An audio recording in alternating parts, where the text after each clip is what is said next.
Solicitor General in charge of district assemblies and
Hello, Ekaro Ajibola. Shedada Nitide.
Good morning, everyone.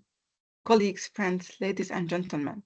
It's my pleasure to welcome you to the ASFI 2025 pre-conference workshop. The first two workshops scheduled for today. As you know, ASFI is deeply committed to capacity building and career development for African scholars. ASFI create opportunities for scholars to acquire and strengthen the skills that advance your professional journey. Today's workshop form a part of activities leading to the third annual ASFI virtual conference and bootcamp, taking place from the 25th to the 27th of November. Since 2023, this conference has offered inspiration training and multidisciplinary development to scholars across the continent. This year, while maintaining the spirit of annual event, we have expanded our program by introducing pre-conference workshops. Two essential themes will be covered today, which are crafting an outstanding CV and building lasting professional visibility. These sessions are jointly organized by the Junior Assembly of the ASFI Members General Assembly and the Conference Planning Committee. They have been designed with your growth in mind. We have prepared thoroughly and invited facilitator with strong expertise. And we are ready, and I hope you are ready too and excited. Thank you for joining us. I'm confident that your time here will be rewarding. Now, ladies and gentlemen, allow me to introduce the first workshop of the day, which is crafting an outstanding CV. As I think we all agree on that, CV is a professional tool of self-expression. It's a universal career language that tells us your story, even when you are not in the room. Ensuring that it communicates your strength clearly, convincingly, and effectively is crucial. It's a crucial skill for any scholars. Today's workshop is designed to help you cultivate that skill. This session will be facilitated by Eniola, which we are lucky to have her here. She's an accomplished HR consultant and career development expert with 14 years of driving people transformation through MEG consults, Ready, Set, Work, and We Can. She equips youth and women with the skills and confidence to excel, impacting thousands across diverse sectors. In this workshop, among other issues, Eniola will explore the purpose and significance of CV, its role in personal branding, when to use it and when not to use it, what a strong career CV should include, the appropriate length of the CV, and what are the helpful tools that we can use for CV development. And last not least, CV in the age of AI, which you are all utilizing. I invite you all to listen attentively, take notes, and prepare your questions for Q&A sessions. And before we begin, a gentle reminder, this session is being recorded. So if you are not speaking, please mute your microphone and ensure a smooth experience. Thank you. Eniola, the floor is yours, my dear. All right. Thank you so much, Lena. Good morning, everyone. Good morning, good afternoon. Is it okay that everybody's video is off? Or I'd like to see people's faces. I'd like to know, who I'm talking with. So is it okay? Or is it a thing that everybody's video has to be off? I'm encouraging you all to open your videos in order to communicate efficiently and effectively, if it's possible. Yes. We will see who will join us on the floor. Okay, that's fair enough. All right. So good morning. Okay, I can see some people's videos are on. Thank you, and thank you. My name is Eniola, and I will be talking about how to enrich our CVs. Leah, is there a way I can share my screen? Can I go ahead to share my screen? Yeah, sure, go ahead. Okay, great. Good. You can. Yeah. Okay, please confirm you can see my screen. Yes, it is visible. It is visible. Awesome. Okay, thank you so much. So yes, I will be sharing on how to enrich our CVs for success. And just like Lena said, my name is Eniola Peters.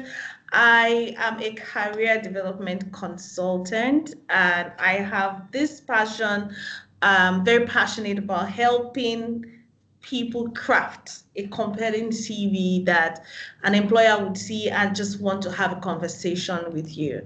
So this is going to be a practical, engaging, and a transformational session. So safe to say, welcome on board. Good, good. All right, so now let's move to the next one. Great. I think I should just go to presentation slide. Awesome, good. Okay, so like I said, my name is Eniola Peters. I wear many hats. Yeah, I'm the CEO and founder for the Meg Consult. Meg Consult is an HR consulting firm. We are based in Nigeria, Abuja. And I am also the founder of the Weekend Community. The Weekend Community is the Women in Career Advancement Network. It's a mentorship platform for women in career. It's a safe space. It's an opportunity where people learn. They're being mentored, especially women are being mentored to become the best version of themselves. Then I have an initiative called the Ready Set Work.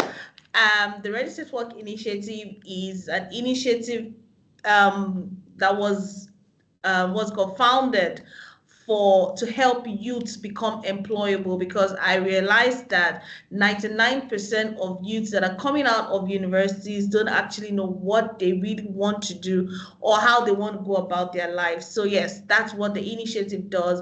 We do employability skills training, we help them craft their CVs, we prepare them for interviews and all whatnot, everything that has to do with career development. And lastly, the Caillou Lady Initiative. It's an initiative for women. So it's safe to say I have a soft spot for women. I love to see women become the best version of themselves. I love to see them grow to becoming everything, they are meant to be in life. So yes, that is who Eniola Peters is. I started my career in Jobberman. Jobberman in Nigeria is a career development organization where we help people get jobs. That's it. So nice to meet me. Okay, so please confirm you can still hear me. Yes, clearly. Awesome. Okay, great. So today, at the end of this session, this is what I am promising everyone here.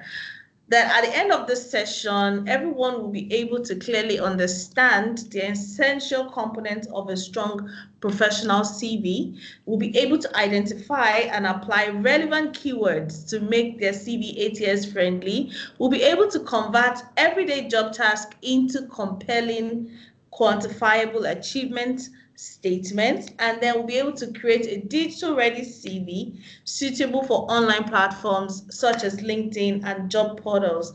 Now, this is my own promise. However, I'd like to engage everyone. I always like a very interactive session. So I'd like to engage you. What's your expectations from this session? I mean, I have 2 hours. So yes, we have enough time to gist and have conversation. So please, can you just drop it in the chat room what your expectations are for this conference, for this session, this pre-conference workshop. Can you drop your expectations? What would you like to know? What questions do you have when it comes to CV and any other thing? So if you can hear me, please just drop in the chat room what your expectations are. I'll give us a minute.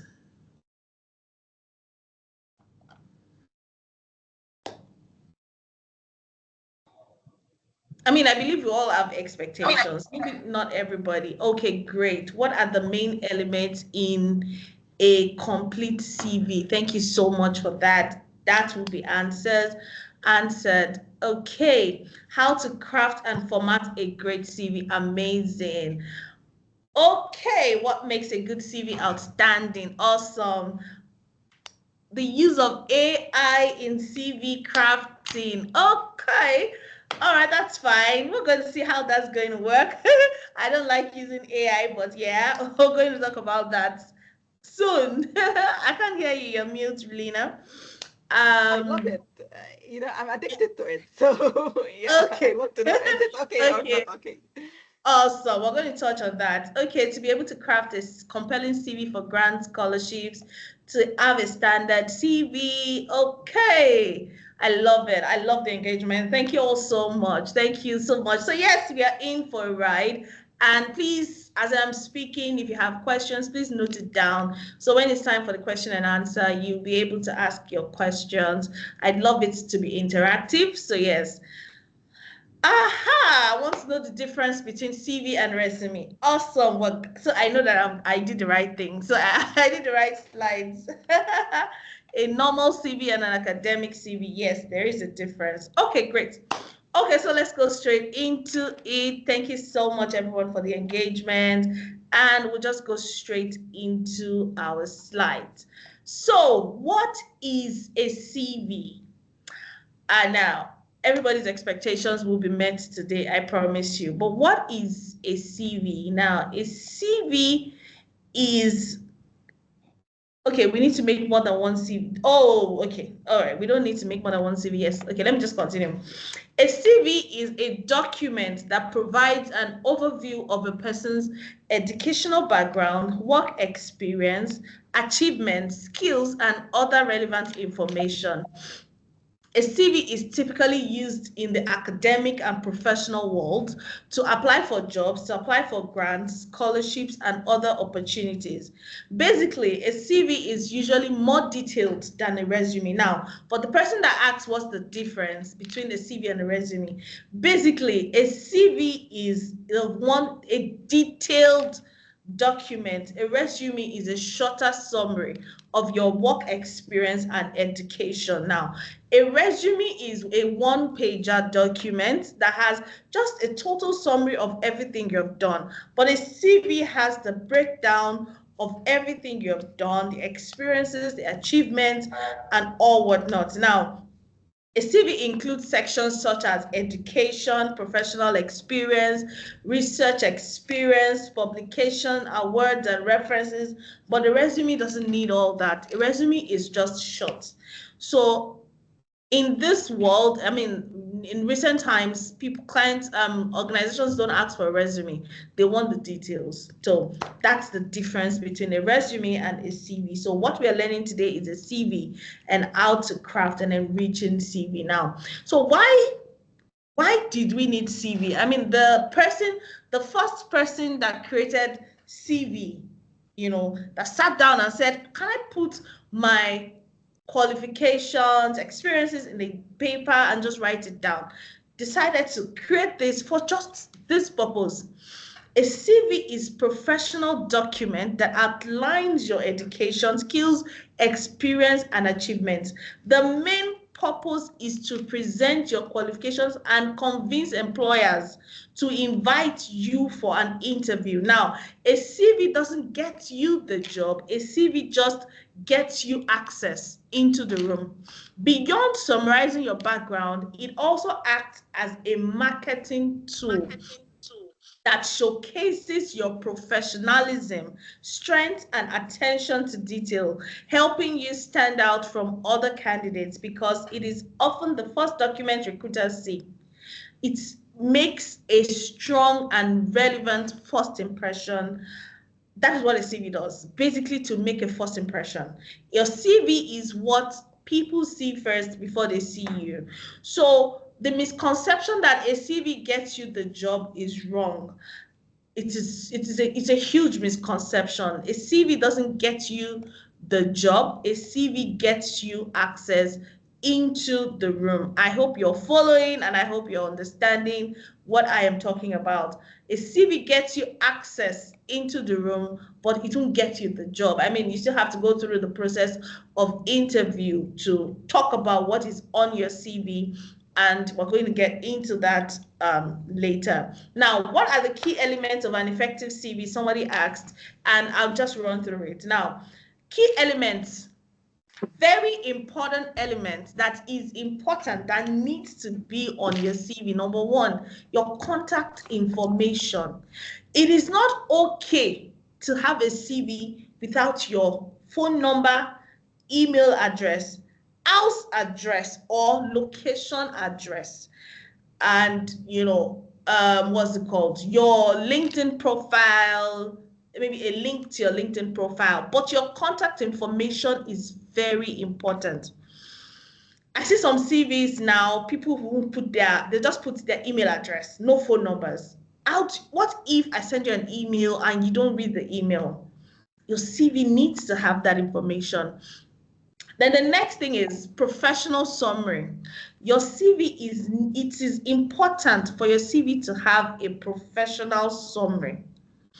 Professional summary or objective. Now, I'll still get into what a professional summary is, but from this background, let me just explain. A professional summary simply means to summarize to sell your market, to tell us what makes it you, your unique selling proposition. Tell us about what you have done in the past, how you have been able to do it, and why you're interested in doing it. That's basically your summary.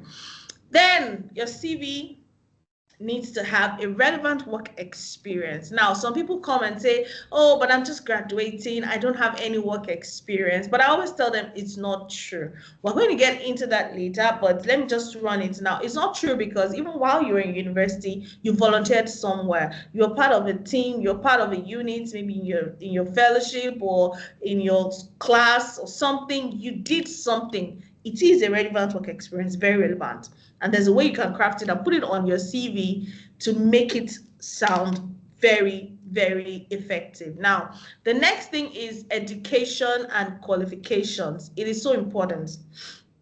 You can't have a CV without putting your educational background or qualifications. It's not possible. You need to include it. Why? Why you? Why do you think you're the one that is qualified for this role? I see some CVs, people just put their work experience. A CV is not complete without your education or qualifications. Now, the next thing is your skills and certifications. When we're talking about skills, we're talking about soft skills, technical skills.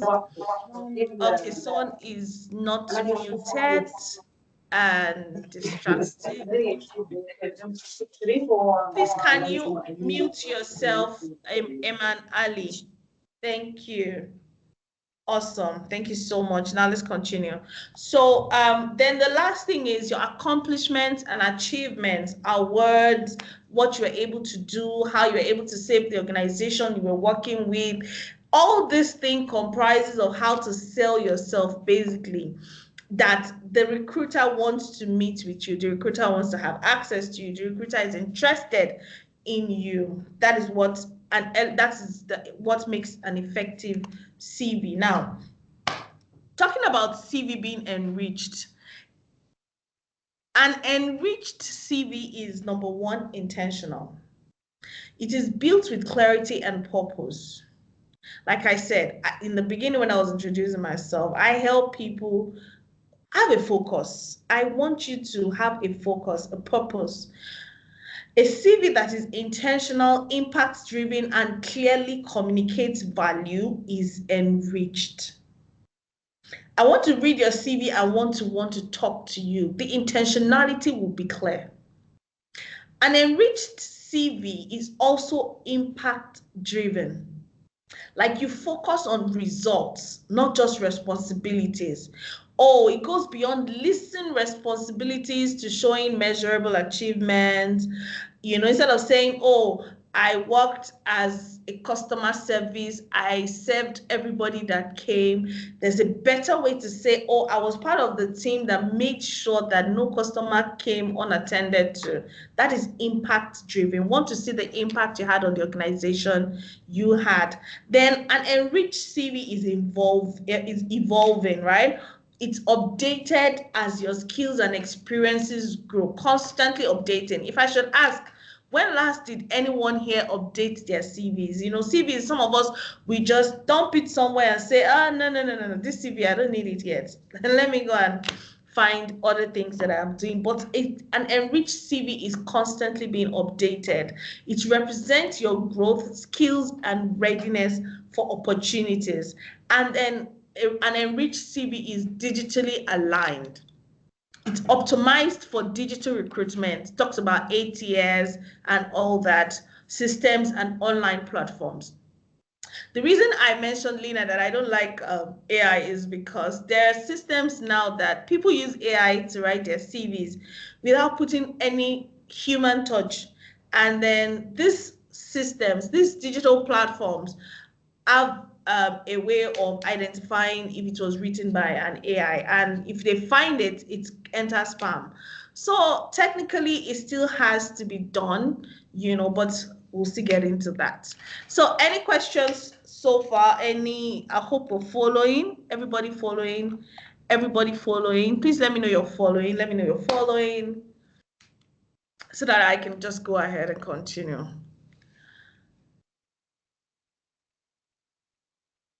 Are we following?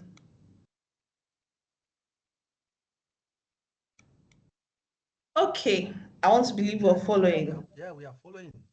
All right, thank you, sir. Thank you, sir. Okay, I just need to know everybody's on the same page. Okay, so a strong and enriched CV answers 3 main questions. Now, I would like to ask, does everybody here have a CV? If we do, can you open it and just have it close by and ask yourself as I am asking these questions? Does your CV currently answer who you are professionally? Because an enriched CV answers that question. Who are you professionally? What have you done? And why should you be chosen? That is all a CV requires. Who are you? What have you done? And why should you be chosen? If you check your CV and it doesn't answer all 3 questions or 2 out of the questions, then you know that your CV needs to be worked on. Who are you professionally? Oh, not, you know, when we ask who are you, tell us about yourself, we're not asking you about your background, we're not asking you about I grew up with, I'm second born out of 5 children, we grew up from this place, no, we don't need all that information. We don't even need the information that you went to school at so place and graduated at so, because it's already written on your CV, right? But we're asking you, who are you professionally? Okay, I'll introduce myself. If you see my CV, for instance, my CV talks about who Eniola, the professional angle, which I'm going to probably share with you later on the screen, talks about the person Eniola is. She's an HR consultant and career development specialist.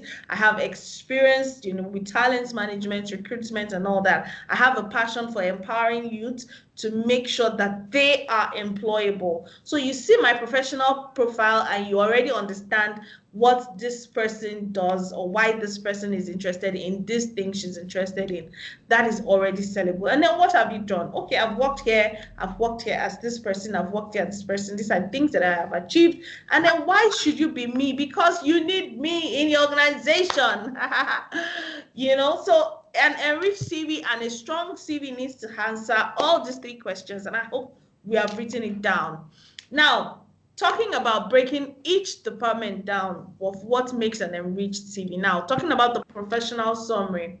Your professional summary is your elevator pitch. I know some of us have heard about elevator pitch. That's a 1 minute pitch or a 30-second speech you have in the elevator, the time it takes for you to move from floor 0 to floor 5 is usually between 30 seconds to 1 minute. So how can you sell yourself in 1 minute to the person you're just meeting? So let's assume that we meet the president or we meet a governor in an elevator, or someone that we have been trying to pitch a business to, and then you meet the person in an elevator. How can you sell yourself? That is basically what a professional summary does. It's an elevator pitch.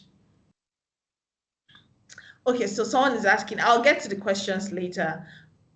Okay, so how can you sell yourself with, the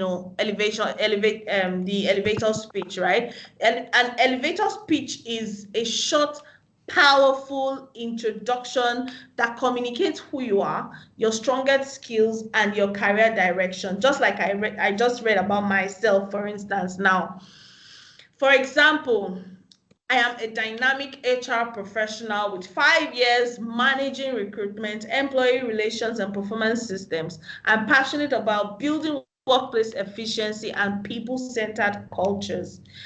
Just looking at this short introduction already says, okay, this person is an HR, she has experienced recruitment, she does employee relations, and she's quite passionate about people-centered culture. So that means that if I'm looking for an HR person, I'd rather have a conversation with this person. And I hope I'm getting clearer, right? So your elevator pitch is short, is clear, and is value-driven. It highlights your strengths and your direction, and it avoids generic statements. So you can't just be writing what everybody's writing. It has to be peculiar to you, because that is what makes it your unique selling proposition. So you have to highlight your strengths and your directions, and you have to avoid generic statements. Now, the problem a lot of people have with elevator pitches that we find it hard to sell ourselves. We are being humble, like humility, like I don't want to, brag. I don't want it to look like, what's wrong with this girl? Is she all that and all that and all that? Please, there's something I always call the brag sheet. When you achieve something, you write it down. When you're part of a team, you write it down. I was part of the team that successfully implemented this thing. If you were the one that spearheaded it, don't dash your team members the glory. Collect the glory and write it down. Those are the things that would make your CV enriched and want recruiters to want to have conversation with you. They want to know if this person was able to do. Don't sell yourself short. Don't even think that you didn't do it or you don't deserve it. Even if you didn't fully do it, as long as you're a part of the team and your brain was used in putting things together, please put it there, because you need to, I think, and that comes with self-awareness, right? You need to get to a point that you're very self-aware, that you know that I was part of people that put this together, so I'm going to take this glory. Yeah, so that's what, the professional summary is, just your elevator pitch. Now we're talking about the skills section, and I'm reading this as it appears on a CV, right? Your skills section is very important. However, you need to make it relevant. Now, it is not, the skills that we're talking about here are the technical skills and the soft skills. Alrighty, a distraction, somebody is not muted. Thank you so much. Yes. Generic. What's the question of generic? Oh, yes. Okay, so generic means what every other person is using. No, it's not okay. And that's what AI does. AI also has a way of giving you generic responses. And that's why it has to be from your own brain. Then you can just ask AI to help you fine tune it. Okay, so we're talking about technical skills and soft skills, okay? So an example of a technical skill is project management, trainings, onboarding. I'm using HR for example. Let's say social media management is a technical skills, because there are skills that, technical skills are skills that you learned.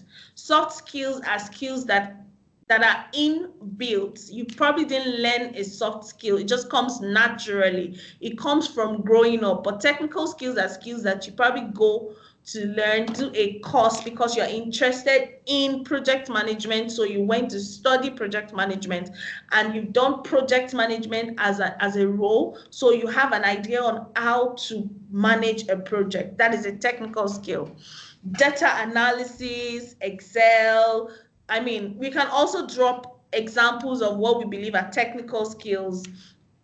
And like I said, I like it to be very interactive. So you can drop your technical skills, what's it called? Examples. Like I said, project management, onboarding, training, data analysis. Those are technical skills. Then we have the soft skills. Okay, all right. Sorry, I'm just getting distracted with my chat. So then we have the soft skills, we have the communication skills, we have the problem solving skills, we have the leadership, we have adaptability. I mean, you can also share what other soft skills you think you can think of right now. You can drop it. Yes, computer simulation, amazing. Yes, that's a technical skill. It is technical because it is based on what you want. So you can't say, for instance, that you're an HR manager and then you're writing technical skills, computer simulation. What am I doing with computer? My HR is people related. So I am working with things that relate with people. Recruitment is a technical skills.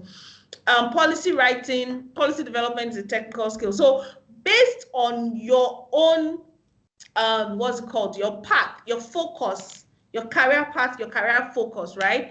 You will know the skills, the technical skills that you're familiar with and that, make sense to your line, the skills that are needed, for the role. And then of course, soft skills, time management, people management, problem solving is soft skills, exactly, Of course, I'm not talking about, so the one that everybody's always writing on their CV is interpersonal skills. People write interpersonal skills without even knowing what interpersonal skills mean. So please, by all means, avoid it, because most people that write interpersonal skills, they don't know what interpersonal skills means. Interpersonal skills is equals to communication. So you're writing, you're a good communicator and you have interpersonal skills. Please just stick to communication, all right? And you have to be true to yourself. So if you know you're not good at communicating, there's no need putting it there because you're going to be tested. So my advice is to include both technical and soft skills, but most importantly, match your skills with your industry expectations and use skill keywords from the job descriptions. Now, you see a job, like I said, it has to match your industry. It has to match your career path and your career focus. You can't just look for skills, generic skills, and just be adding it to your CV. It has to match, what exactly you are, the path you're on and the focus you have. Now, for working experience, how to write your work experience on your CV. There's something I call the STAR method. The STAR is the situation, the task, the action, and the result. Now, if you write your work experience, you have to use the STAR method. Not necessarily highlighting it like this, but basically just writing a sentence that answers this question. Situation, what was happening? Task, what was your responsibility? Action, what did you do? Result, what changed because of you? That is how to write your job description. So let's use I'm going to share an example later, but if anybody has an example of this, you can probably still just write it down. Now, when you're writing your working experience, please focus on your achievements. Like I said, get a brag sheet. It's an Excel sheet or a notepad where you always note everything that you have done for this organization, how you're able to save a client, how you're able to manage this and this happened, especially those in tech. I know this is a science frontier, so we're more science focused, how you're able to come up with this solution. You created this task, you did this, you did that. Please write it down so that when you're compiling your CV, everything will be inside the CV. And tailor your CV to your career path, to the job description. Don't say, oh, I want to apply for anything, no matter where you are, no matter what you're from. You say, oh, there's a role that sounds like, what I'd love to do. Let me apply for it. No, please stick to your path. Stick to your focus. Stick to what you're interested in. Just make sure your CV conveys the message. And trust me, you're going to be odd cake. Now, other things are the education and certifications. Make sure your degrees, your professional courses, even if it is virtual professional courses like Allison, Coursera, all those soft online virtual trainings that you did, please make sure that it is included in your CV. Like this workshop, for instance, should be included in your CV. The conference attended and all that, as long as it is going to enhance the total appearance of your career experience. Please, it is important to put it on the CV. Now, volunteering and leadership projects and all that, please include it. If you're a part of this project, for instance, Lena, I'm already seeing Lena putting, oh, I managed the project for this conference. I managed, I invited the guests, I followed through, I saved time by, she can put project management and boldly say I'm project manager just by managing this whole conference project, right? That is how to include it on your CV. Now, as for adding the volunteering and leadership roles, it shows your initiative and your character, and then especially useful for early career professionals. So like I said earlier, when somebody says, oh, I'm just graduating, I don't have any form of experience, it's not true, because you volunteered in a role, you've done some things in school that you can clearly say, oh, while I was in school, I led this team, I worked with people, I learned people management skills, and every other thing in between.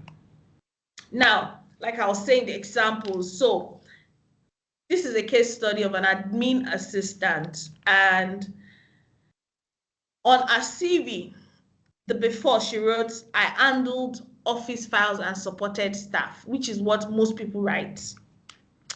But the real thing to write is, I digitized 200 plus files, improving retrieval time by 60%, and I supported daily operations for a 15-person team. Now, compare the two of them and tell me which one is going to be more compelling. Now, the lesson here, quantify where it is possible. If you're dealing with people, please note how many people you're dealing with. So that because when you go for interviews and they ask you, oh, you led this team, yes, how many people did you work with? What did you solve? What did you do? And she's saying, okay, that I improved retrieval time by 60% because I arranged or I digitized the files. All right. Another one. Okay, I don't know how many of us from Nigeria, but we have this thing we call the NYSC. And some of us, we always think, oh, the NYSC experience doesn't count because NYSC is like post university, just to prepare you for the workplace. So people, Nigerians are expected to go through the 1 year NYSC compulsory time, which means you get to work in an organization to learn. But a lot of people ignore it. They're like, it doesn't matter, but NYSC counts. So most times the government sends the NYSC students to schools in remote areas to work with government and all that. But, I already hear that NYSC counts, so it has to be framed well. So this is the before. She said, I taught students in a school. Now, the original thing is, I designed engaging lessons plans for 150 plus students, and it resulted in a 25% improvement in engagement.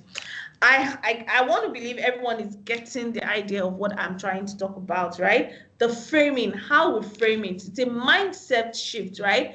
It's a mindset shift that moves from task to impact. That is one key thing that sells your CV. Moving from task to impact, moving from responsibilities to achievements. All right. So this is the task. I manage customers' complaints. But the impact is that I resolved 85% of customer complaints within 24 hours. Because the recruiters, they want to see results, not descriptions. You move from I handled customer complaints to I resolved, or I supported HR activities to I coordinated. Be specific. What HR activities did you support? Onboarding, what did you do? Well, I onboarded 50 people. Do you understand? I hope we're all together. So basically, that's the way to craft compelling and enriching CV, to make it readable, interesting. Like, okay, you supported HR activities. Okay, so what are the activities you supported? Can we see the impact and the results? So these are the common CV mistakes that everyone is advised to avoid. Because some people just write CVs. I've seen a lot of CVs. I've seen a lot. And, you know, if it is not the spelling, it's the arrangement. If it is not the arrangement, it is using the same CV for like 20 applications. Like, you know, it's a lot. So avoid spelling and grammatical errors. Like I said, open your CV, check through. Are there any grammatical errors?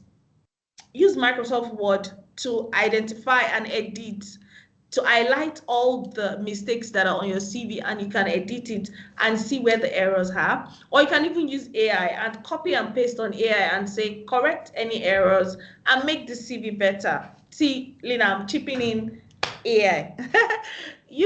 Don't use one CV for all applications.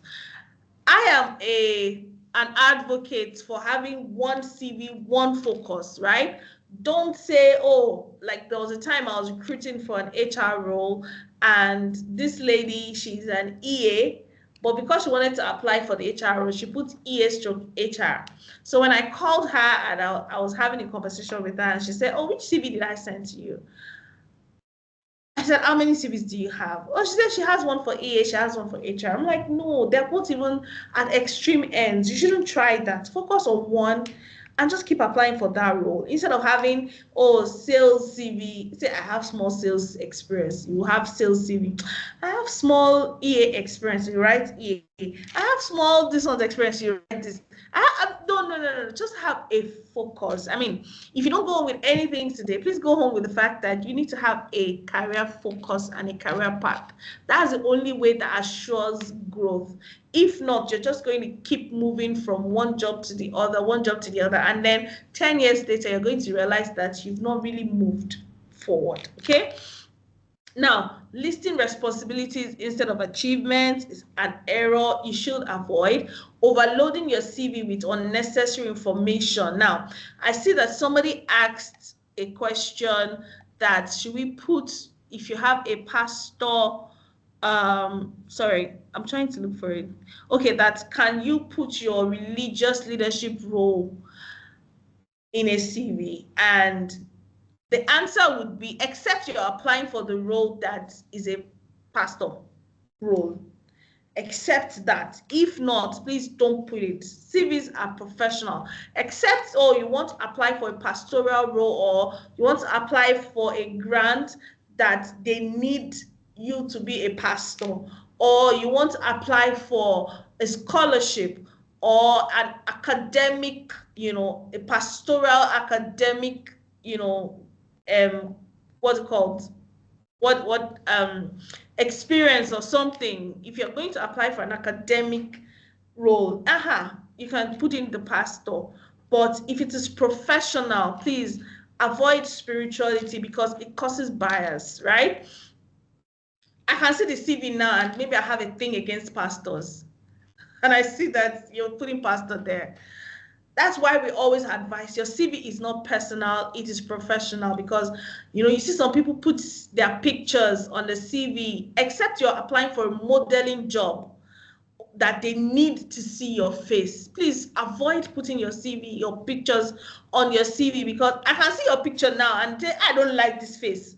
I will not bother reading. I'm talking from a recruiter's point of view now. I will not bother reading the CV. I'm just going to be like, no, this person is not serious.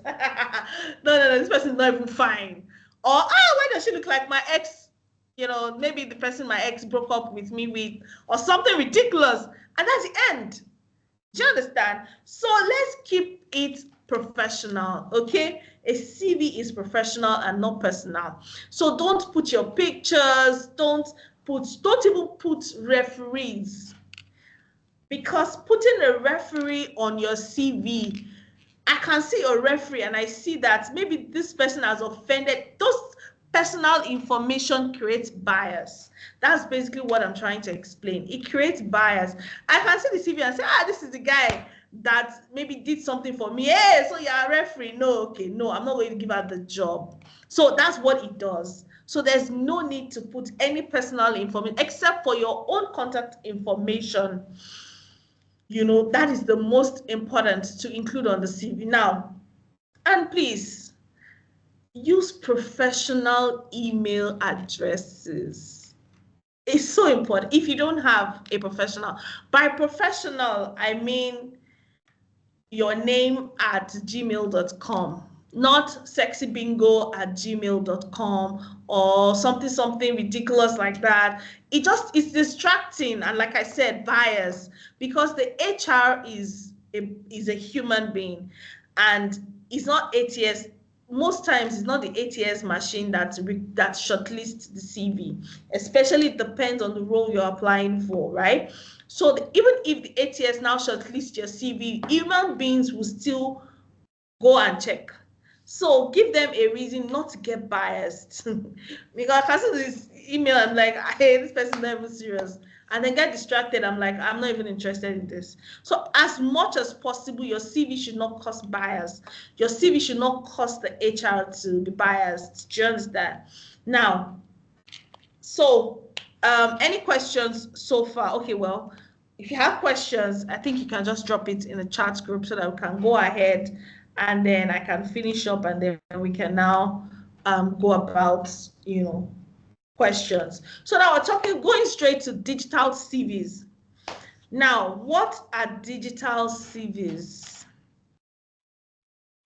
A digital CV is still let's still have it at the back of our mind what a CV is. A CV is a compilation of your experiences, your strengths, your weakness, and then all your experience, professional experience, career, what's called trainings, qualifications, and all that. A digital CV is just all that done in a digital way. And then considering that we're in the digital era, a digital CV is an online, easily accessible version of your traditional CV. They are not supposed to be different, all right? A digital CV enhances your visibility, strengthens your professional credibility, and ensures you're discoverable in today's digital world. In fact, studies show that over 85% of recruiters review a candidate's online presence before requesting a physical CV. Take that from me. Making a strong digital footprint is essential for career success. Okay, I don't have to pause there so it's sinking very well. Now, types of digital CVs that we have 4 types that I noted here. We have the LinkedIn profile, which I'm sure everyone here is familiar with. And, you know, thanks to my LinkedIn profile, I mean, that was how I was approached to come speak to you on how to enrich your CV for success, because my CV, my LinkedIn is my digital CV, carries everything that I do, and is almost the same thing as my physical CV, my traditional CV, all right? So your LinkedIn profile is your most important digital presence.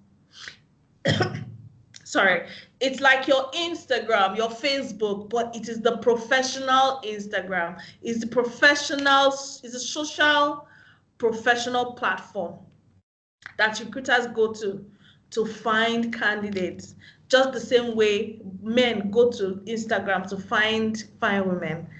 Okay, let me stop there. Okay, so the digital CV is what's it called? Sorry. Okay, so that's LinkedIn profile is one. The second one is your website. If I may ask, how many people have a website here? A personal website that has just your name and your portfolio, everything you have done. So your picture is there because it is your personal website, because same thing as LinkedIn profile, it is your digital CV. So I need to see the face of the person that I'm trying to work with. I want to check everything about you before I finally ask you for your CV. Thanks to the founders of LinkedIn for bringing that that opportunity and letting us see that, you know, we can go beyond asking for this person's CV. I can search this person's name and find this person's presence on LinkedIn and see what this person has done and how this person can be a part of my organization, just even before calling the person for their own traditional CV. Now we have the website. I mean, if you have a website, please drop it down. I mean, it'd be nice to also check each other's websites. I don't have a website, but I have a document, a digital document that I've uploaded online that once people ask, they see it, because I just don't have energy for updating websites and all that. But digital websites, the second example is a website, right? Then the third one is the optimized for applicant tracking system CV. A CV that is just, or should I say a resume that is optimized for ATS. It's just very simple, plain. Do you understand that it's just somewhere online? And then the fourth one is the video CV. Record yourself a 60 to 60 seconds to 90 seconds presentation of your skills and your personality. Can you know, all those short videos. I know some clients, some companies ask candidates for a video. They'll send you a message and say, oh, we received your CV. We need you to send a video. We want to see your face talking about what you do. So if you can, I mean, it's a nice thing to do. Just record yourself. Hello, my name is Eniola Peters. I'm an HR consultant. I have a passion for this,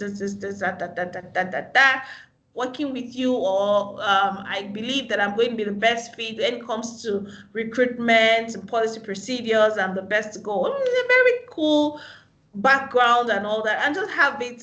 You can have it on your LinkedIn, you can have it on your Instagram, you can have it on your Facebook, because there anybody can see it as long as it sells your market. Those are the types of digital CVs that we have. Now, let's talk about creating a strong LinkedIn profile.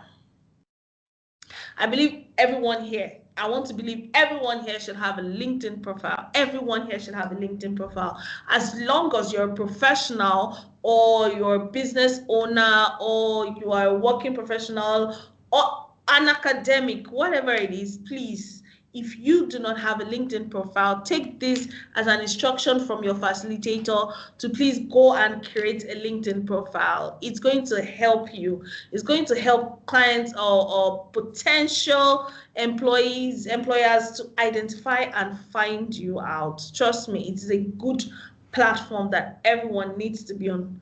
Now, I'm not selling their market for them. They didn't pay me for this, but I have worked with it and I have seen over time that LinkedIn is who they say they are. Okay.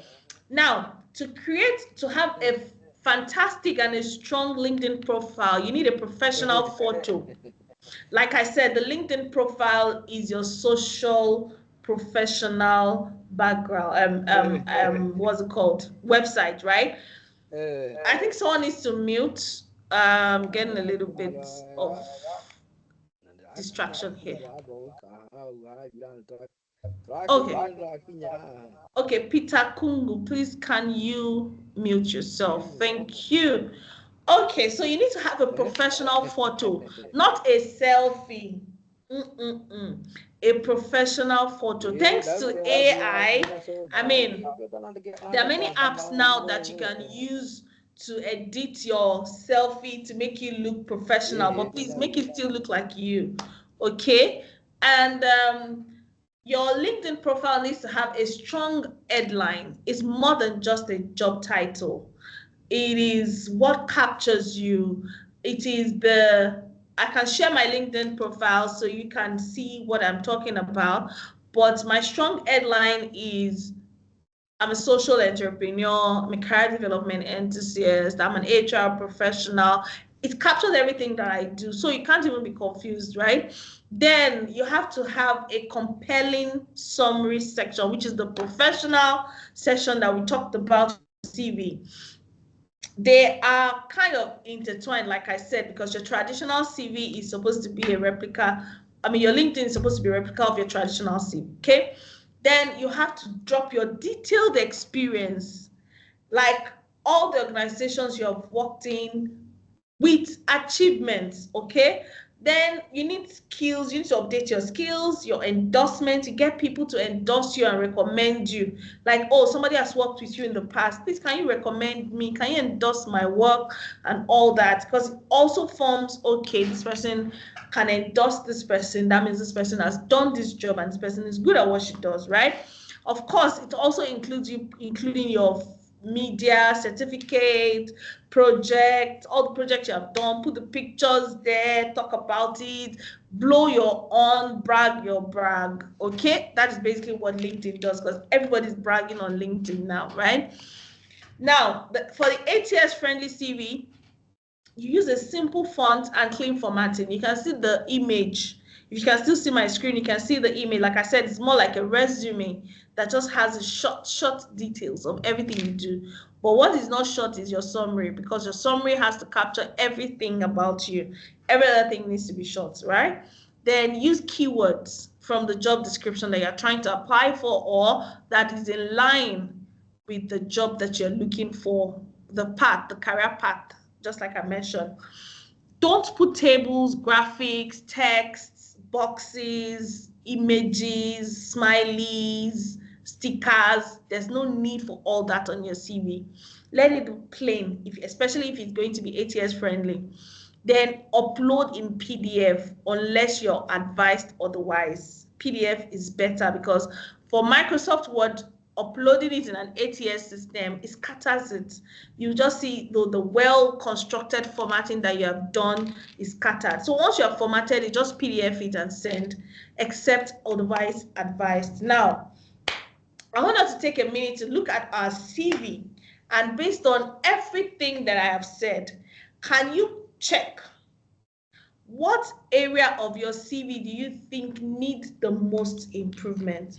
If you can write it on the group chat, on the chat box, fantastic. But if you can't, please take a minute to take a note. Is it the professional summary? Is it the skills section? Is it the experience on achievement? Or is it the LinkedIn and website that needs the most improvement?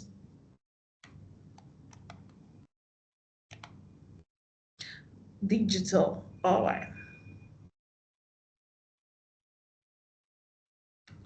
LinkedIn. Oh, wow. A lot of people need digital. Okay. Awesome. Digital, LinkedIn, digital presence. We need to work on our digital presence, because this AI generation, this digital era, everyone needs to be present. Oh, okay. Yes, it is very good to include your publications on LinkedIn. Very, very good. And there's a space for that. So you go on LinkedIn and then you go to update your profile. You see the part where it says include your publications. Please include your publications, include your summary, sell your market, brag your brag that I did this thing. Let people see, because that's the only way people are going to see it first. So we all need to work on our digital presence, honestly. Aha, professional summary, highlight on work experience. Oh, fantastic. Informer has a strong LinkedIn activity. Amazing. Oh, please, what issues are you having with your LinkedIn profile, Chinaza? Is it not opening? You might need to open another one if you can't find the password, but it needs to be opened. Yes, the digital presence is important. It is very important. Now that we have identified which areas need improvement, then I want to first ask, all the things that I have said in the past, do they help? Will they be able to help? Or would we need like a template?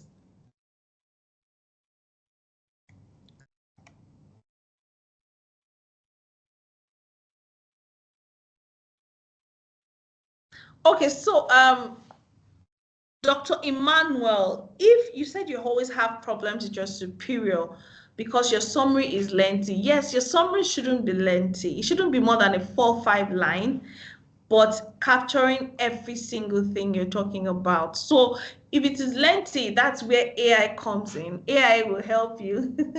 AI will help you reduce it and still keep it original, all right? Yes, even if you have 50 years of experience, it can and should be short. Your CV also should not be more than 3 pages, no matter the years of experience you've had. Entering 4 or 5 pages is already turning to portfolio and a textbook, which is not advised. So please, we need to write to reduce the content of our CVs. Okay, great. Template to be helpful. So I'm going to share a template with Lena and we're going to use it. And I'm also going to, let me see if I can show an example of an optimized CV and what it was before and what it was after, so that we can have a better understanding of what I am talking about now. So, okay, so let me share this. Sorry, let me share screen. Are we still together? Awesome. Okay, so this is a CV. Can we see the CV? Can we see the CV that I'm sharing, right? Yes, we can. Yes. Awesome. Okay, great. You can see how it looks, right? And then I'll put this and then I'll ask you to tell me what do you think is wrong. Now, this CV just has the surname, blah, blah, blah, blah, blah, put in local government, state of origin, genders, this, that, then including, academic, then the work experience. Can you see how the person just dropped the work experience? The person just puts this, no description, no achievements, nothing, relevant skill, hobbies, referees. What do we, based on all that I have said so far, what do you think is the major challenge with this CV? You can unmute, please, and I think we should engage here. What do we think is the issue with this challenge, with this CV? Sorry, ma. Hello, ma. Yes, sir. Okay. Is it possible to blot out some of personal information of this person? Oh, don't worry about it. It's not a real one. Oh, okay, good. It's okay. So, okay, somebody says presence of referees, non-professional approach, too much personal information, the structure is not well, such as a checklist, no summary, no summary. Thank you, skills. This is our traditional CV. Exactly, but it is the wrong CV. Do you understand? It shouldn't be. That's not how it should be. However, and then I'm going to share an updated CV now, okay? Stop sharing. Okay, good.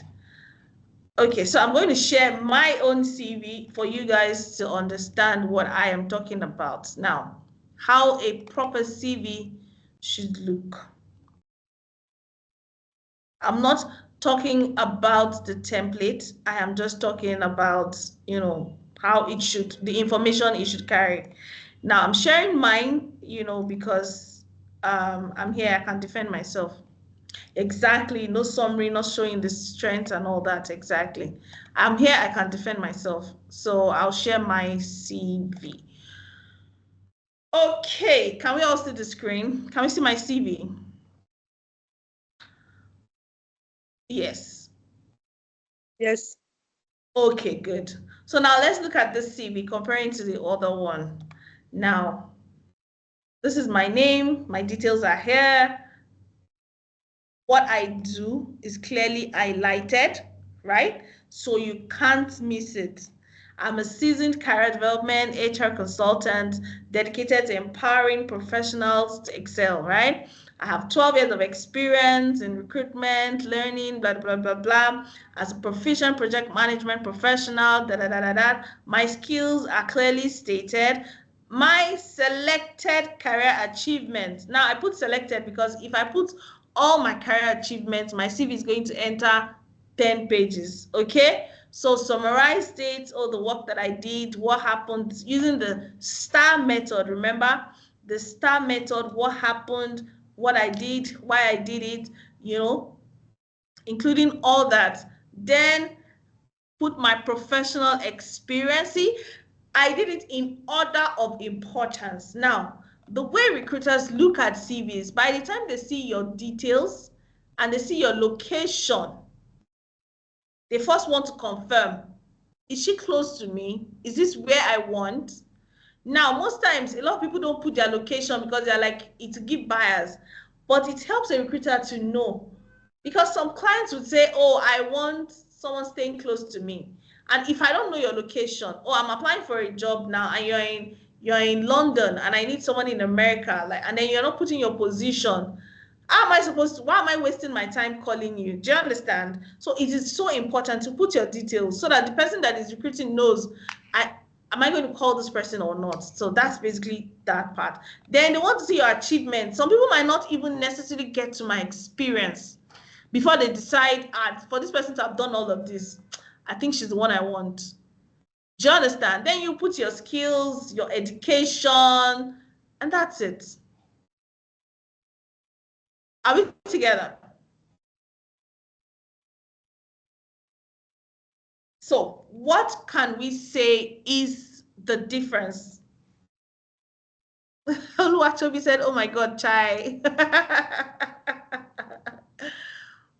Okay, so what can we say is the difference between this CV and the first CV that I showed you? Structure.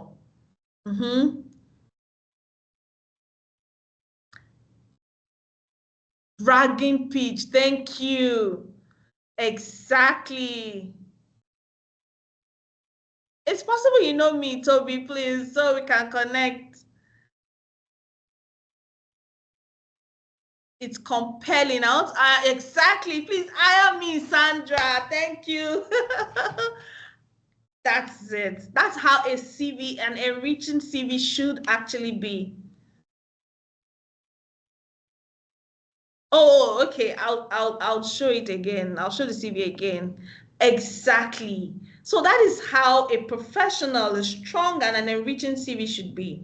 When they don't call you for an interview, it shouldn't be because of your CV. It should be because maybe your location is not aligned, or maybe your age, or something that is not, no, fonts are not too small, because see the years of my experience, see all the details that I put there, and I have a 2-pager. Your CV shouldn't be more than 3 pages, no matter the years of experience you have, or academics, or Excel, whatever.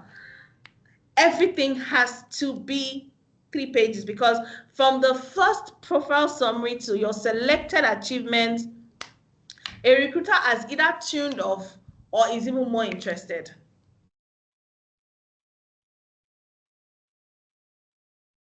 Okay, somebody is asking that, how about the type of font and the line that's written in CV not familiar? Did you mean that? I didn't get that. I don't understand this question, but if it is the font that you're talking about, the font is peculiar to you, but there are some fonts that you must not use. All right, you can't use any cursive font, you can't use any playful font when you're writing your CV. It has to be very, very professional.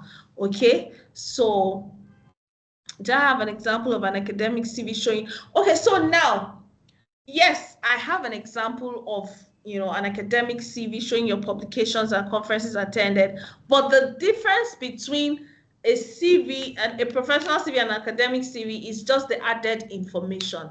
The templates are the same thing. I'll share a template with you that, you know, you can work with, but the template is just, you just had the links. Let me see. The academic CV that I can share with you, just so that you can have what's it called? A glimpse of what it looks like. But I hope we're getting this, and it's making.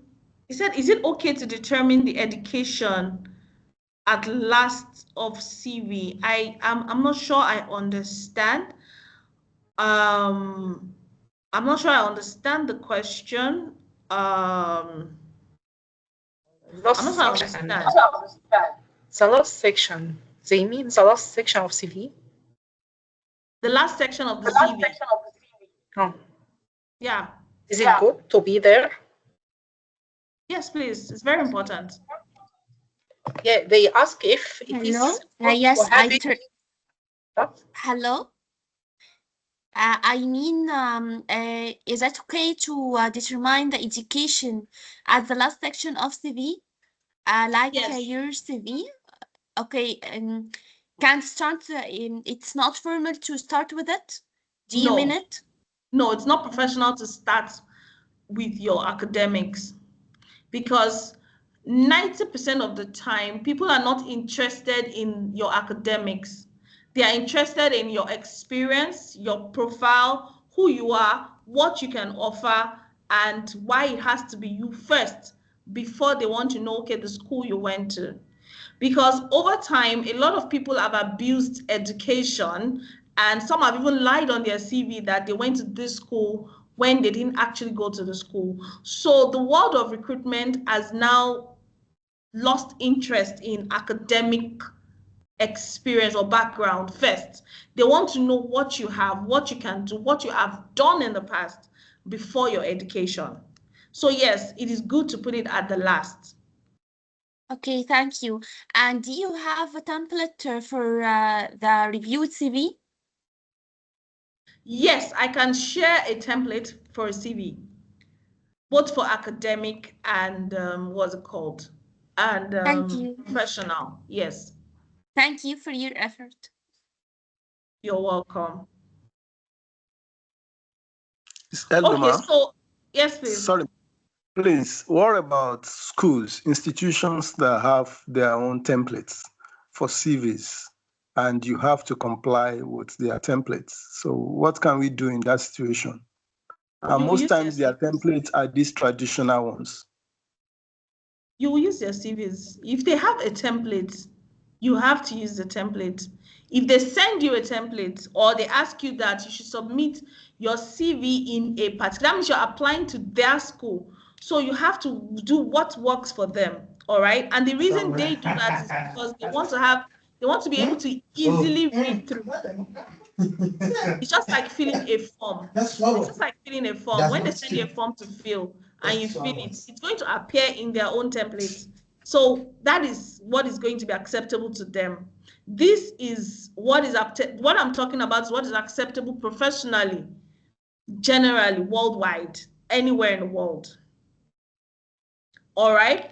Okay, so somebody said the types of referees, must we maintain those who have left the said organization? The organization would ask you when it is time for referees. Like I said, putting referees on your CV can cause a bias. So except they ask you to fill a form and include your referees, then they'll tell you the type of referees they're looking for, either past employees, somebody that can stand in for you or something. They would ask for your referees. They would ask you and break it down. But it is not advisable to write your referees on your CV. It is not advisable at all. Yes, for academic professional, yes. Now the template for academic professional is a bit, different. But if you, I know you're asking for the education one. For academic, it is possible to still put your education up, because they want to see you're applying to go back to school or to be a professor, not to get a job. Do you understand? So it's possible to still put your profession, your your schooling, your education background, your qualifications and your trainings up first before you now put your experience, because at that point they're not interested in your work experience. And some MBAs, like if you're applying for MBA or PGD or PhDs, they want to see, because some of them ask for experience. They want to know why you're interested in applying to this company, to this school. Have you done experience? Have you had a work experience in the past that can, position you to come back for the masters? All right. So you need to understand which template works for each organization or each school that you're going for, and then you can put that into use. Okay, so Mr. Peter, you're raising your hand, please. Yes, thank you very much for the presentation. I'm really enlightened. But I'd like to find out whether what you presented, is it a resume or is a CV? Because I thought the CV should be a little lengthier than the resume. What I presented is a CV. A resume cannot be more than 1 page. A resume cannot be more than 1 page, and it's a summary, short. In fact, it's like a sentence. Oh, I did this, I did this, I did that. That's all. A resume cannot be more than 1 page. What I presented is CV, and your CV cannot be more than maximum 4 pages. Maximum, depends, even if you've had 50 years of experience, it shouldn't be more than 4 pages. Why? Because after the first 2 pages, the recruiter is no longer interested in reading through. So there's no need. The rest, you can talk about it, or you can add it to Agenda A, where you can now summarize, some of your achievements and portfolios, and adding everything that you have done if they ask for it. But your a resume can be more than 1 page, yeah. Okay, good. So I haven't actually finished my presentation. Okay, but we're already getting there. So what I wanted to say now is, oh, sorry, you said I asked about personal information like phone number, status, married. Okay, your phone number is important because they need to reach you. But married or not married depends on your location. In Nigeria, right? It is somewhat important that you put your marital status, because some companies will say, oh, I want a single person, I don't want a married person. Or I want a female, I don't want a male. I want a young person that is between 12 years and 20-something years to 20-something years. I don't want you at 35. So it will help the recruiter shortlist the CV. So if a recruiter, for instance, is looking for someone that is 25 years old, female, not married, and then your CV is blank, but the CV is good, they'll call you and they're asking you, the first question they'll ask you is, what's it called? Are you married? How can I see your age? How old are you? And it's already coming too long, all right? So that's why it's advisable in Nigeria. Though America and, outside Nigeria, America and some other countries, they take the bias seriously. They don't want any discrimination. So they want to believe that you should be able to employ anybody, anywhere, anytime, anyhow. Doesn't matter if the person is married or not. So there, it's not important to put it.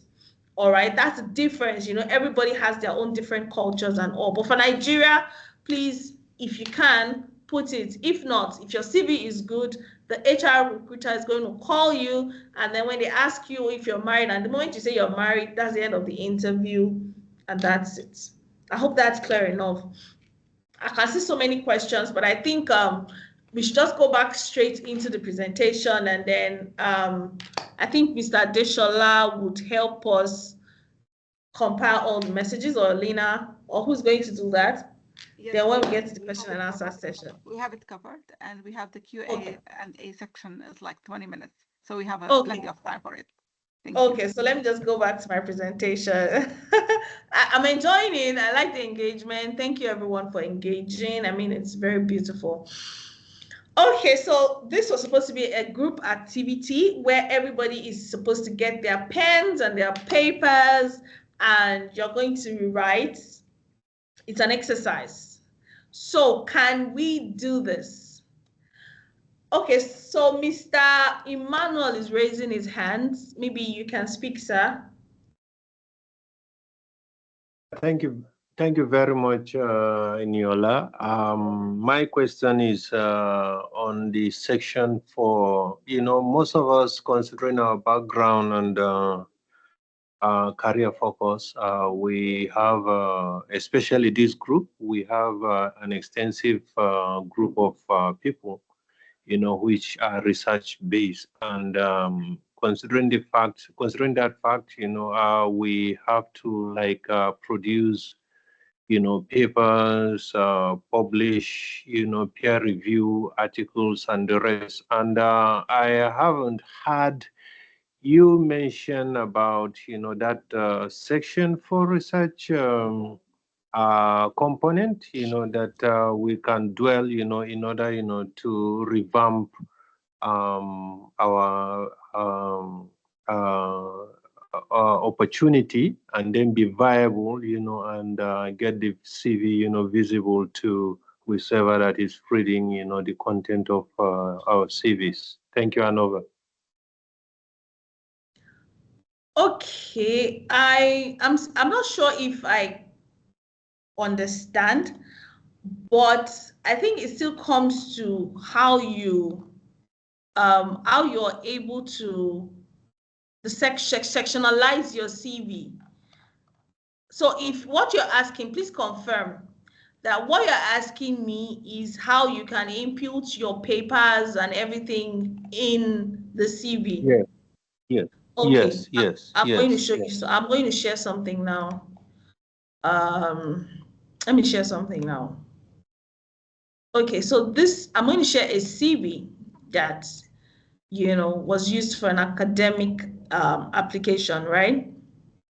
Please confirm you can see the CV.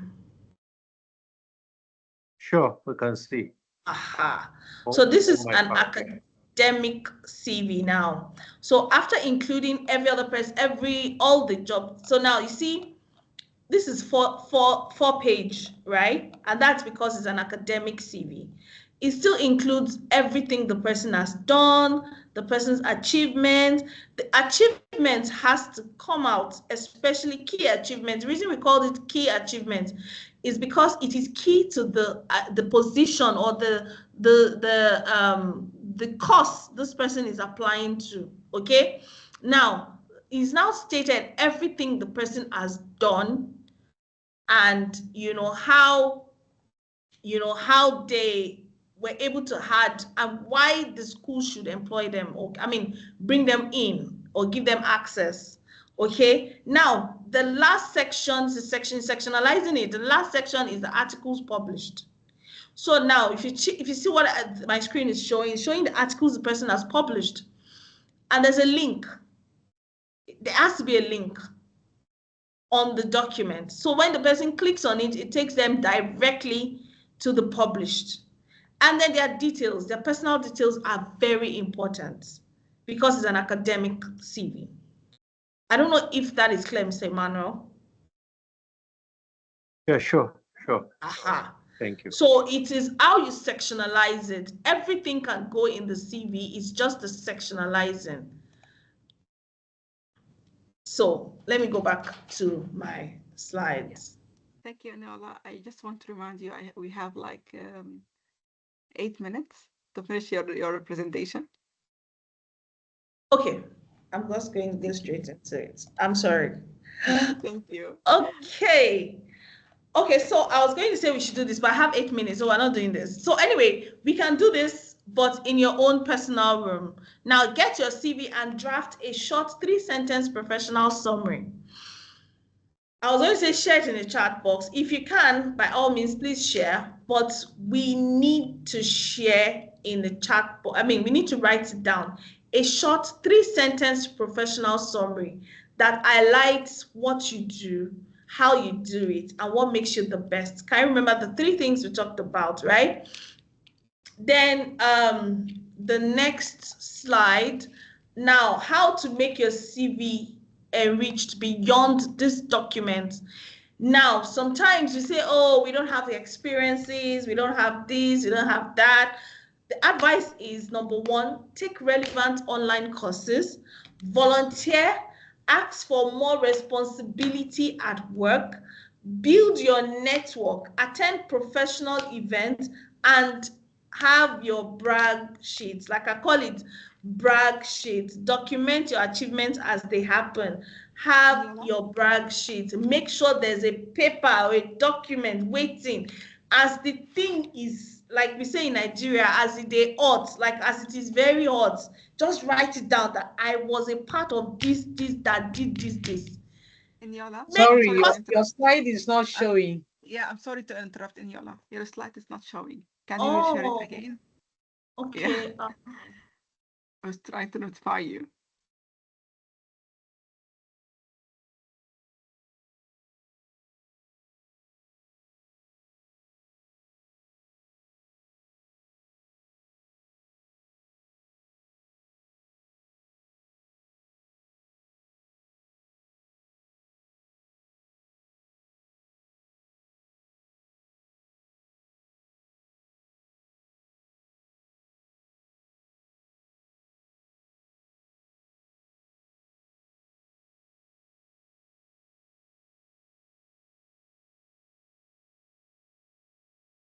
It seems Eniola has some connectivity issues.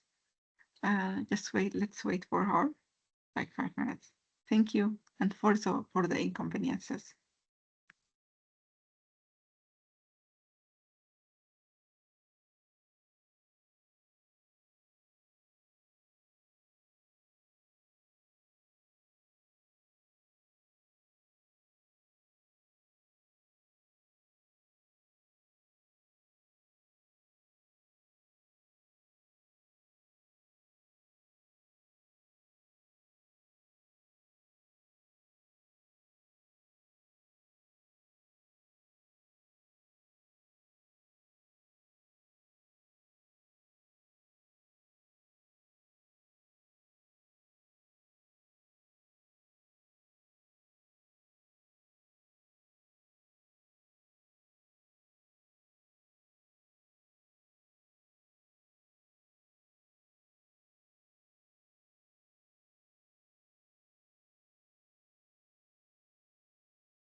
Hello, everyone. Can we tell the speaker returns? Can we work on the activity? Kindly bring your CV and try to write summary, 3 sentences describing what you are doing and your achievement. Thank you. Do you write that in the chat box or you write one? Yes, in the chat box. You have few minutes to work together till the speaker solves technical issues she had. It will be good to see what you have. Okay, can you hear me now? Yes, we can hear you. Awesome. Okay, sorry, I don't know what happened. I was kicked out. Okay, can you see me? Now let me try and share. No, we didn't see. We can see you. But can you see my Can you see my screen? Yes, now your presentation. Yeah, your screen is displaying. But your picture is not. Yes. Okay. Video is not.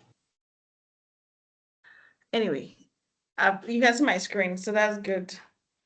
Okay, so I was talking about how to enrich, your CV beyond the document, right? That you should take relevant courses, volunteer strategically, ask for more responsibility, build your network, attend professional events, and have your brag sheets. So the more it's happening, the moment it's happening, please just write it down.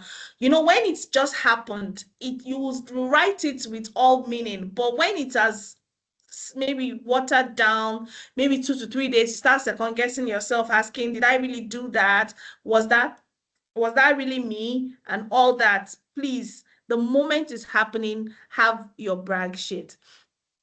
And what's it called? The next one, the sample of an enriched structure, which I just showed you, you know, the header, the professional, so this is in order of appearance, okay? The header, the professional summary, the skills, the work experience, the education, certifications, the projects, and the leadership. This is in the order of its showing. The skills comes before the work experience. The work experience and the achievement, they come together. So you can separate the work experience and achievement the way I did, or you can have both of them in one department. Like you write, oh, worked with so organization, then you write your achievements instead of the responsibilities, okay? I think that's it for then. Now, so final, your CV is more than a document. It is a representation of your professional journey, your strengths, your capabilities, and your potential. Now, look at your CV again and ask yourself, does this CV do well in representing me professionally? Does it represent my strengths? Does it represent my capabilities and my potential? Because an enriched CV helps you stand out. It helps you communicate your value clearly, and it helps you position yourself for the opportunities you desire. So the final thought, right? Your CV tells your story. Make it rich, make it compelling, and aligned with where you are going. That's the most important thing for a CV for me. Even if you're just starting, you can intentionally build the experiences, the skills, and achievements that will set you apart. Your CV is your voice in rooms that you haven't entered yet. So please make it speak well. And on that note, thank you. My name is Eniola Peters. Here are my contact details. And I guess that is the end of the section from my end. So thank you everyone for engaging. Thank you, thank you, thank you. And over to you, Lena. Thank you, Eniola. It was really interesting presentation and session. You grabbed my attention, actually. So very thank you to be here. The floor is going to Dr. Iman. Dr. Iman, the floor is yours.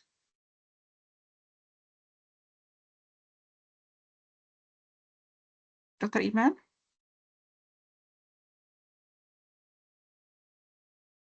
Yeah? Welcome everyone. Thank you, Dr. My Iman. name is Iman. I am the ASFI Director of Science and Communication. It's my pleasure to welcome you here, and thanks to our eminent speaker for this interesting and engaging presentation. We have a few questions, Jonas, that has been not answered. I know that you took most of the questions from chat, but I had some few we can show together. Okay. Let me show.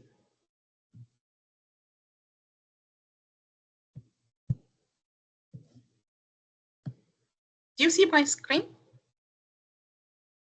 No, I can just see you. I think it's loading now. Yes. Yes. There are many questions about the length of CV. I see that you answer this one. This is another question. Can one's role in religious leadership, e.g. as a pastor, add to enrich one's CV, or can it encounter it beneficial?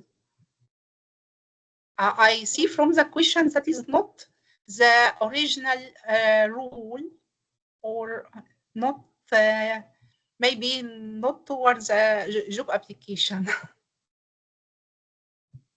Okay, so I'm just, can I go ahead to answer that?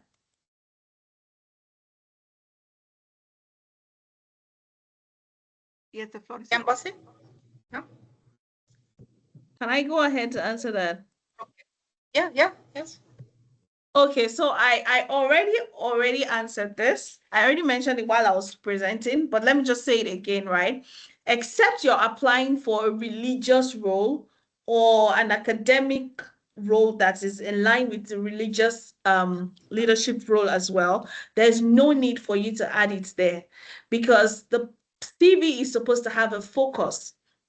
Now, you're a pastor, but you're applying for an HR role. The pastoral role will not add any value to the CV because being a pastor can cause a bias. And like I mentioned, what if the recruiter, for instance, has a thing for pastors? That has already reduced your chances of getting the role. So no, please, no personal information that doesn't have anything to do with the role you're applying for or the career path. Question about the presentation. Can it will be available for attendees? Oh, yes, please. I'll share it with Lena. I'll share the slides with Lena. Yes, so. Thank you. Question about how to digitalize achievement properly in percentage.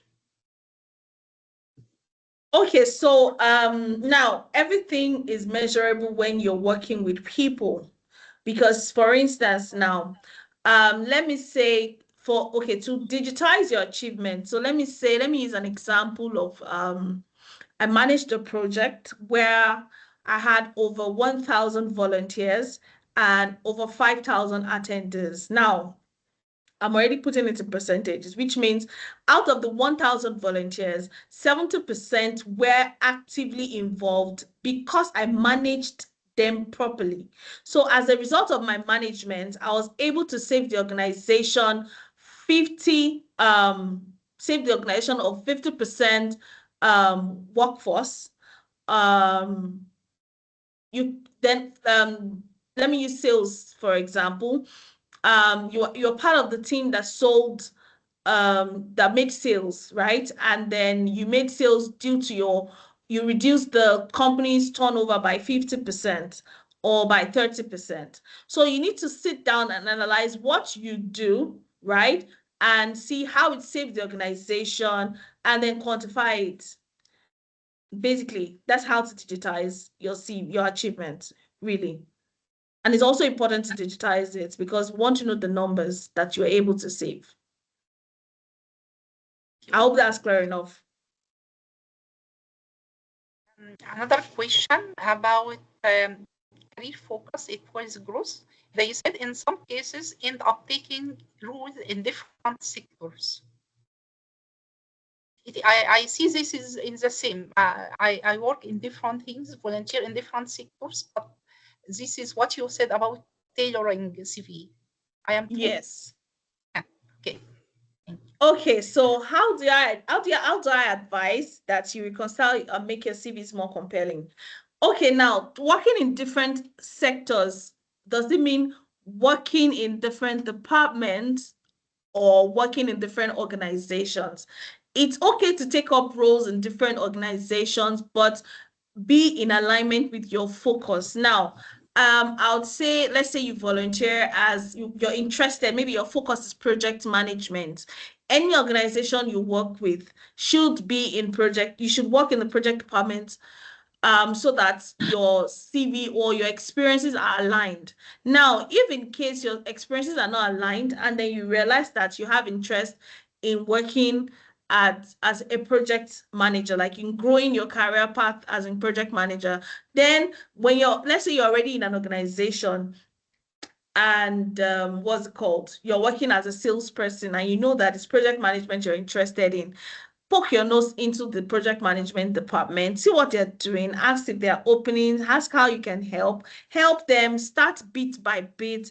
And then after a while, you can include it on your CV. While you're working in that organization, you were able to work in the project department, and this was what you did while you were working there.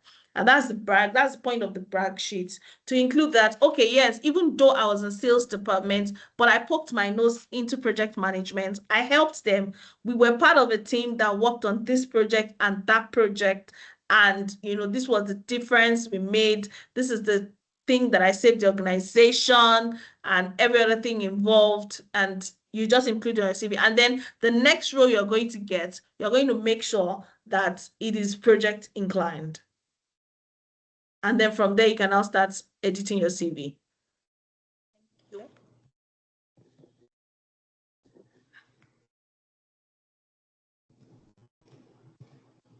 Is this already answered? Yes. How to fill a gap of experience? Okay, to fill a gap of experience, number one, volunteering. There's so many volunteer opportunities, and not necessarily go and work for an NGO or something. There are, what's it called? There are projects around you that you can volunteer in. There are organizations that don't have money to pay a staff. There's internship. So you can just walk into an organization and say, you know what, I don't want salary, but can I work with you for a bit? I just need to learn. I just need to do this. I just need to do that. The problem or the challenge is that most people that have gap in experience, they want to continue from where they left off. And it's very hard. So in that period where you're ready to come back to work, let's say for a nursing mother, for instance, you've been off work for 5 years and then you're ready to resume back to work. You can't expect that the position you were at 5 years ago is where you're coming back to. You need to understand that everything has improved. The system has improved and all that. So you need to work with going lower, volunteering, internships, just give your service to learn more, and then you'll be able to get more. Thank you. Some are asking for outline of resume. Okay, I showed an outline of a resume. I showed the bad resume and the enriched resume, which is my resume. And like I said, I was going to share the template, with Lena. The template of how a standard resume should be, that people can just fill in with their details and then, see it. But in all, you still need maybe someone to help you review it. So, we can talk about that maybe at the end, but yes, it's important to work with the template. Yeah. I see the most important thing you mentioned here is the tailoring the CV, because for example, in medical fields, some of us working in university academics, so involved in teaching, research, and also clinical practice. So if you have to write all these, you need a book to write your skills, and also the person reading it will not know what is important and what you are doing. Are you doing all these things? So tailoring towards the job description is an essential point. Sorry, please, can you take that again? I mentioned that we in medicine, for example, have academic jobs, teaching, yes. Work in research, and also clinical with patients. So if we have a CV with all details, it will be a book. It will have too many pages. But tailoring the CV towards the job description we apply for is the crucial here. So if I am applying for research job, it differs if academic, it differs from a job in a clinician in hospital. So I do the 3 jobs at the same time. Okay, so if you see my CV, if you remember when I shared my CV, I do 3 different things, right? I do HR consulting, career development, and project management, right? And everything is on the CV. So anybody that sees it is clear that, okay, this lady does the 3, and I captured it in a way that it's not confusing, it's intertwined. Now, research, academic, and everything you do, they're intertwined. You can't actually be an academic professor or person without doing research. So it's intertwined. So there's a way that the CV can be crafted to capture every single thing that you do without being too much, without being confusing, and everything intertwined. And then you can use the same CV to apply for any of the roles as long as it applies with what you're familiar with. Thank you. If you have anything to show, we can do it now. We finished questions, and I think no other questions in chat. Actually, Dr. Iman, there is our Okay, so my question question in is, the you are talking of quantifying the results on your CV. Okay. So the main question is, do you have to get a certification for those quantities you're talking about? For example, you help your facility improve its performance by 70%. Must you show certification for that? No. Or you just hit the numbers and that is it?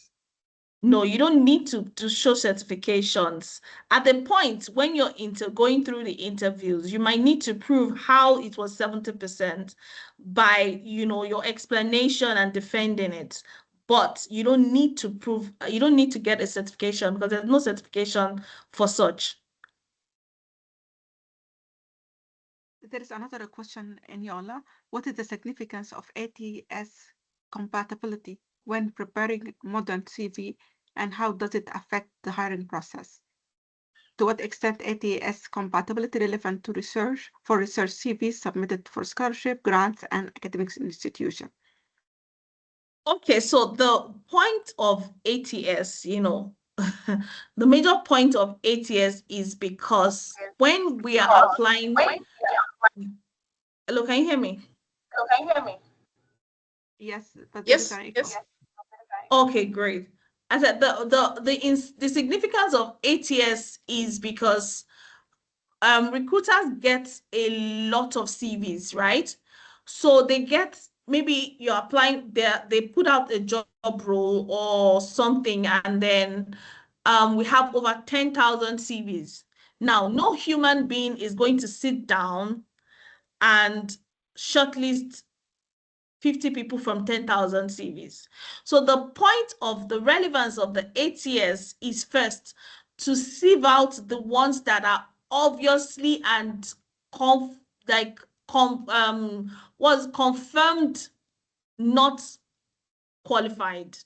Now, so the ATS would use keywords to search. So if you apply for, let's say, a research analyst, for instance, and ATS is searching research analyst from your CV. So if you don't have any research written or research analyst written together, or experience that is research inclined that the ATS is using to shortlist, you will be removed. So the point of ATS is to first shorten the hiring process by 70%.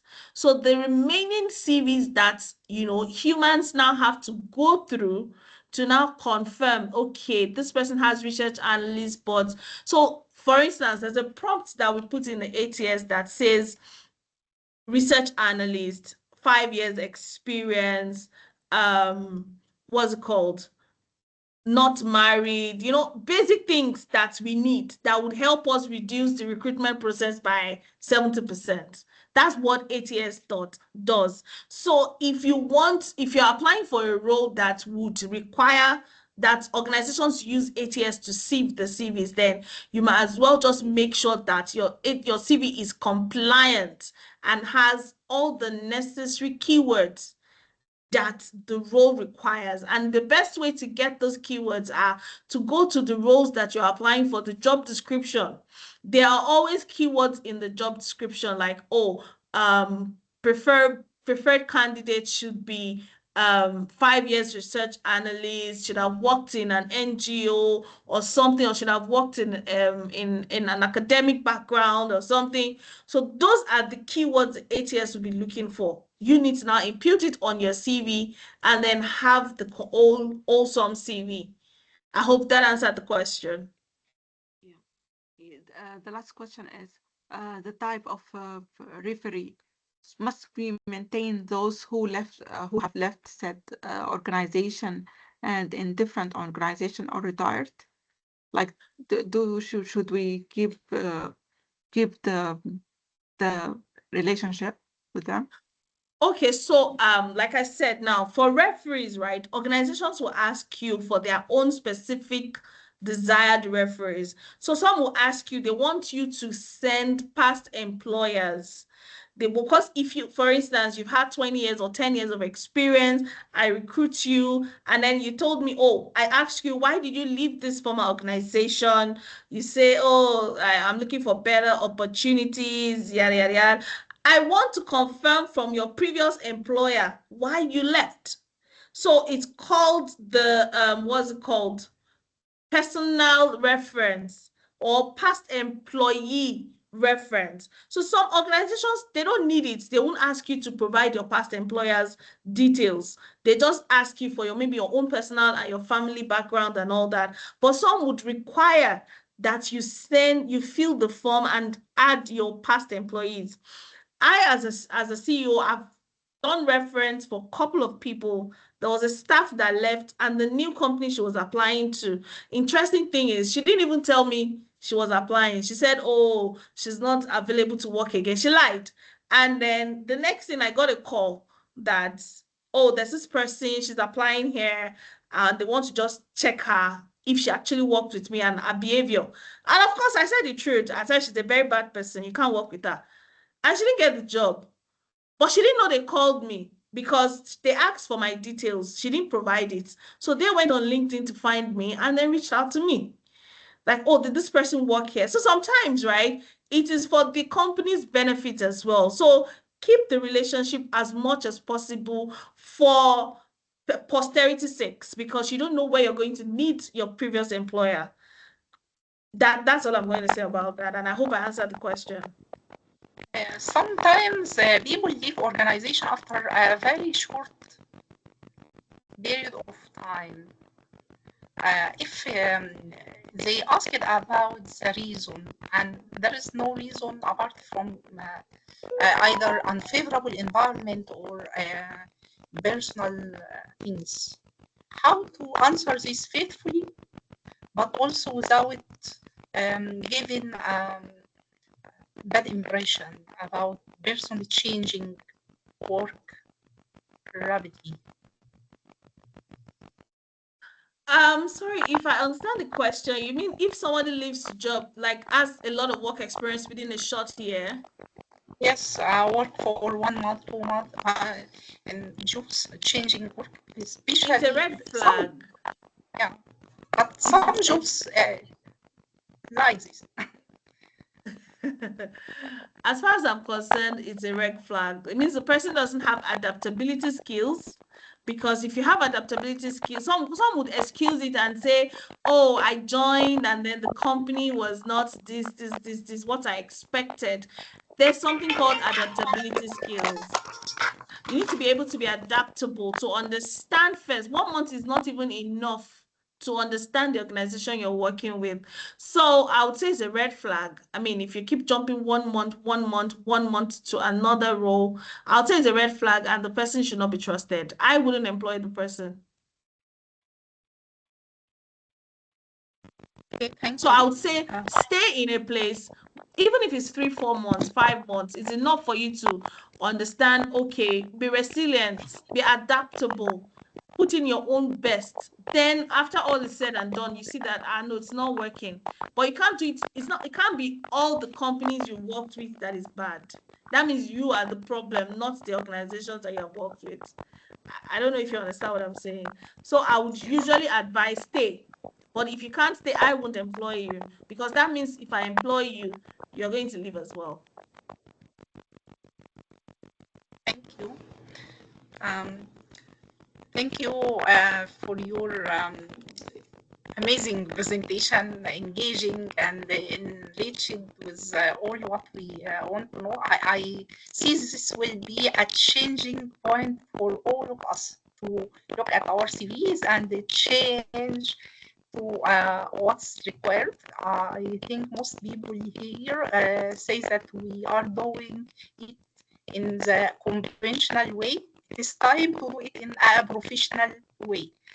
So we give you many thanks, and I have just a few points to take from your presentation. That CV is professional, so keep it professional.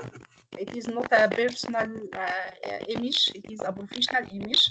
It is important to use professional email addresses, to have the necessary information like the job and educational experiences that is tailored to your application.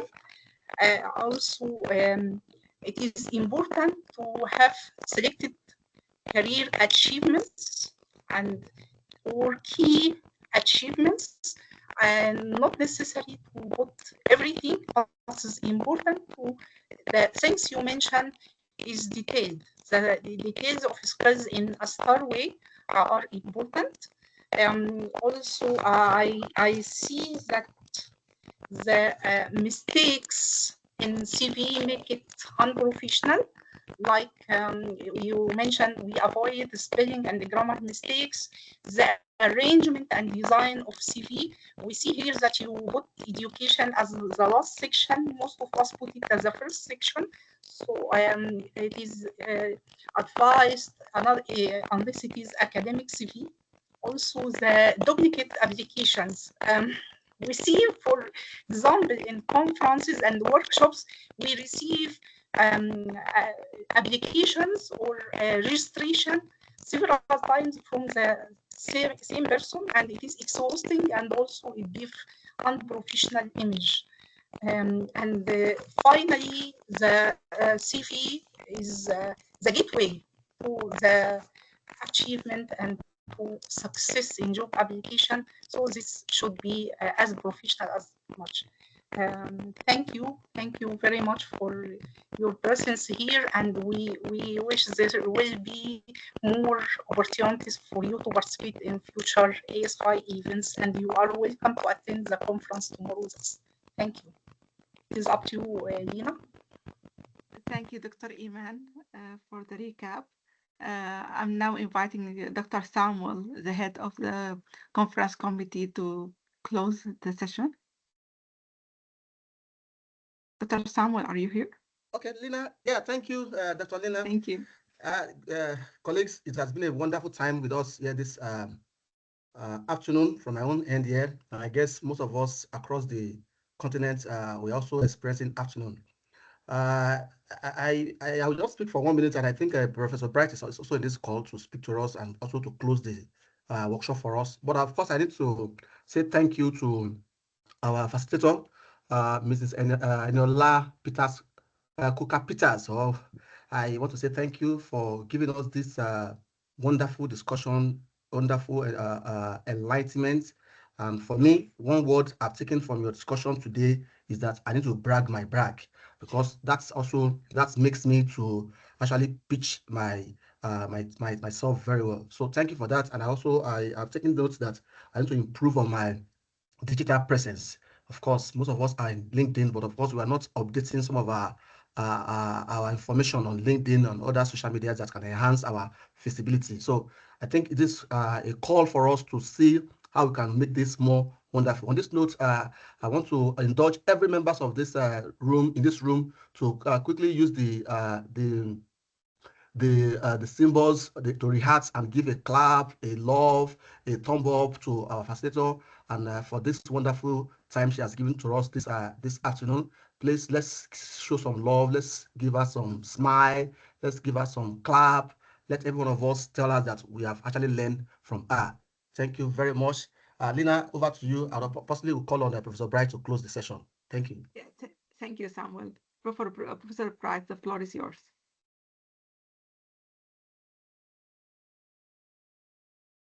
Professor Bright? All right. Thank you very much. Yeah, Lina, for that. Yes. Eniola, thank you. I joined you when you were closing, but from the feedback I have received, I think this has gone well. From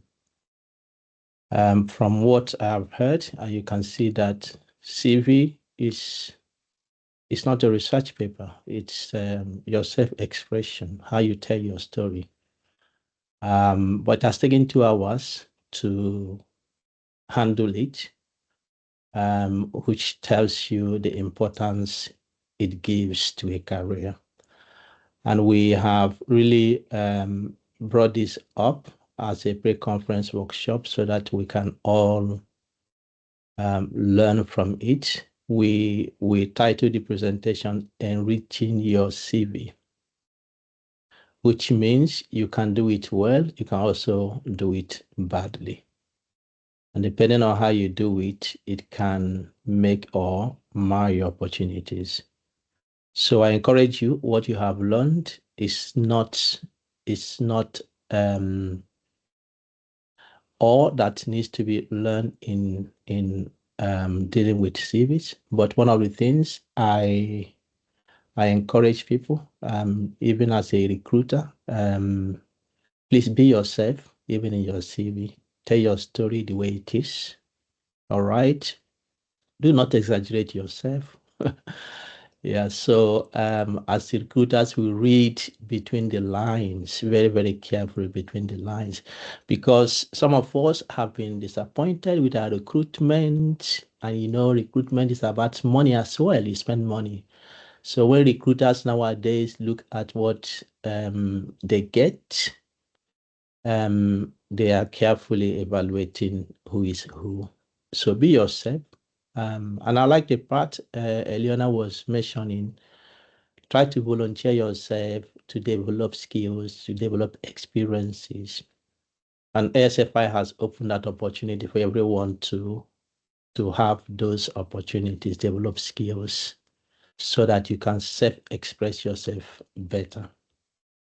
So thank you for attending here. I was not available for most of the session, but my screen was on and I was watching what was going on, and I saw that we were almost 150 people who attended.